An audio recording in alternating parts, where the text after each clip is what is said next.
What's going on, everybody? Welcome back. David Feldman-Makrias here, and today what we're going to talk about is the problem with MER. So, anybody in the paid ad spend industry for advertising, the two biggest ones are Google and Facebook right now. Anybody in that industry has noted that with iOS 14, with Facebook updates, there was a lot of tracking changes. We couldn't really measure conversions and ROAS and all that good stuff correctly.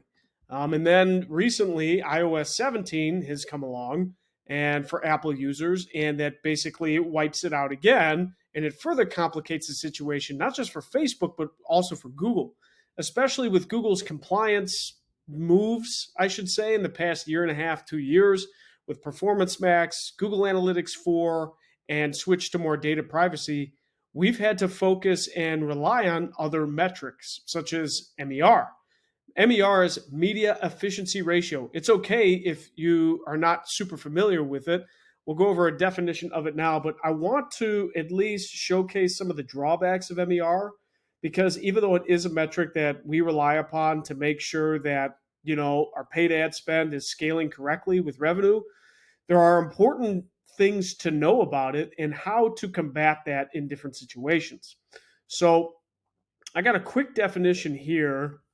I just Googled media efficiency ratio. So, generative AI from Google says the media efficiency ratio, MER, is a marketing metric that measures how efficiently paid media drives total revenue. It's also known as marketing efficiency ratio. I first learned about MER. I knew about it, but never really heard MER in that terms until I watched Solutions 8 YouTube channel. So, blah, blah. Shout out to Kasim and John Moran. Those guys are pretty cool, and their team is awesome too. But I haven't heard them talk too much about this. They probably have, but haven't really seen it. MER, your media efficiency ratio, is basically a ROAS, right? A return on ad spend, but it's a global ROAS or all of the revenue divided by all the total ad spend. That's what it effectively is. All your total revenue divided by all of your total ad spend. So in the digital landscape, what we really do with that is we don't do non-paid ad spend. So if you're doing ad spend on organic traffic and you have campaigns for email and different things like that, we do not take that into account. Another thing to note is that we are looking at e-commerce based businesses in this application. You can use other business types in MER's application, but at least know for this recording in this instance and the drawbacks behind MER, we are going to take an e-commerce business as the prime example. So let me switch over to a Google Sheet, or not a Google Sheet, an Excel spreadsheet here. And basically what we're looking at is an example calculation of MER. So basically your all revenue divided by your all spend. So we're taking a paid media spend. Again, if this client has, is paying for services like SEO or website development or what have you, we're not really looking at that. We're only looking at the paid media spend, which would be any spend we're doing on any platform. Google's the big one. That's the one we're focused on. But social media such as Facebook and Instagram, if you get a lot of sales from that, actually paying that platform. I say YouTube, but that's part of Google. You could also do Snapchat. You could also do a lot of paid ads in other platforms, LinkedIn. But for right now, we're talking about the paid media spend, and I'm going to relate it mostly to Google and Bing in this instance. Search engine marketing, paid advertising. So basically, here's some examples. It's a random date range, just some numbers. What does it effectively mean? Does this mean for every dollar I put in marketing, I'm going to get $7.31 back in revenue? That's what return on ad spend means. And that's why this ROAS is still in there. It's a basic ratio. But the drawback behind MER is that it doesn't take into account other forms of advertising. So let me point out an example of where this would matter in an e-commerce standpoint, because it's important to understand.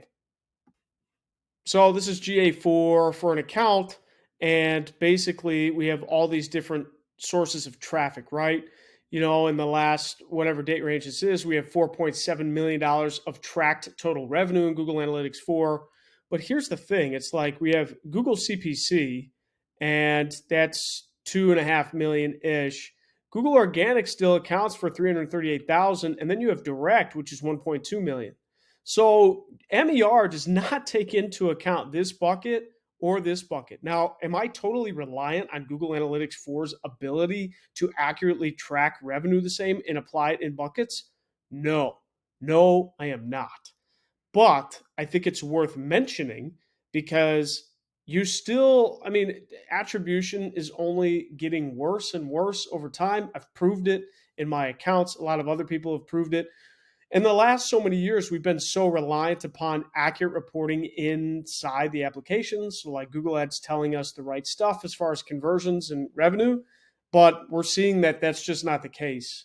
And we have to make other distinctions. So, MER is a great tool and track for that because it gives you a ratio of, okay, here's the ratio I'm used to.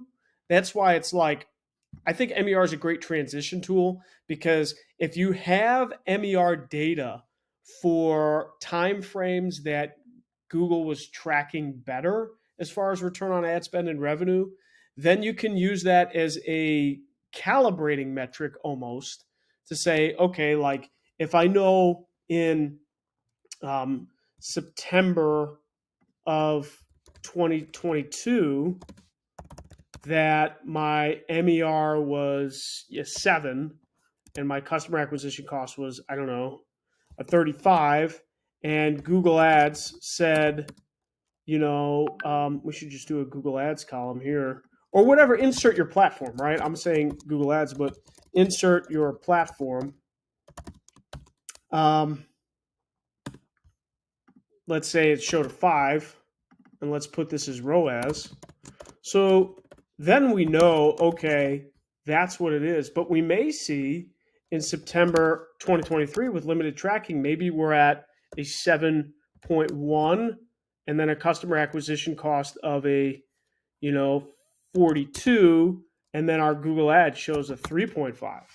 Well, if Google's losing conversions and ability to see things, we may look at this ROAS and go, oh my gosh, and let me make these percentages too. Oh my gosh, we went from 500% to 350%, let's panic. But, you also have to know what your Google Ad spend is too, and the overall revenue associated, but revenue would be good to track here too. But again, we're only looking at ratios. So for this, you may look like, oh no, our Google Ads ROAS is tanking.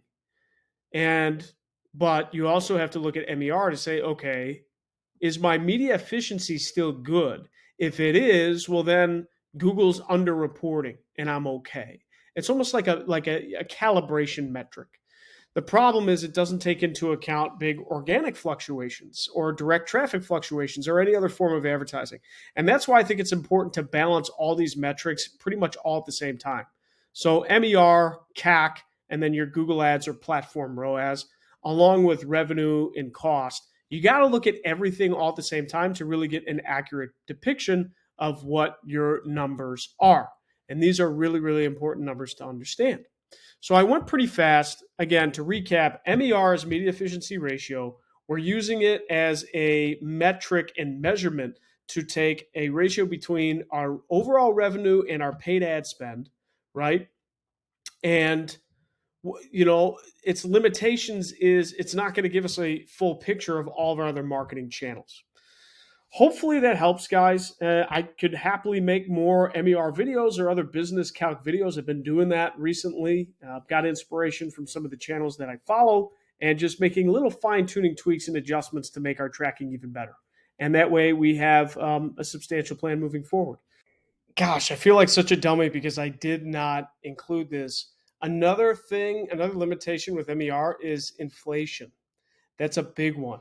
If you're only looking at MER and not taking into account inflation, that is going to be substantial because a customer's revenue might be going up and their average order value might be going up, and you're going, this is awesome. This is great. They have roughly the same amount of sales, but more revenue and more average order value. That's great. But especially in these times, inflation is going to be big because just the cost of products are more. So that means the cost to them is more and they're not really making as much money, even though your Google ad spend is increasing and your overall MER may stay the same. Inflation. Check the actual pricing of each product. And again, that's why it's important to balance MER with CAC and other important business metrics. Let me know if you'd like to see more information about that. And we look forward to seeing you guys in the next installment. Like, comment, subscribe again. Love you. Bye.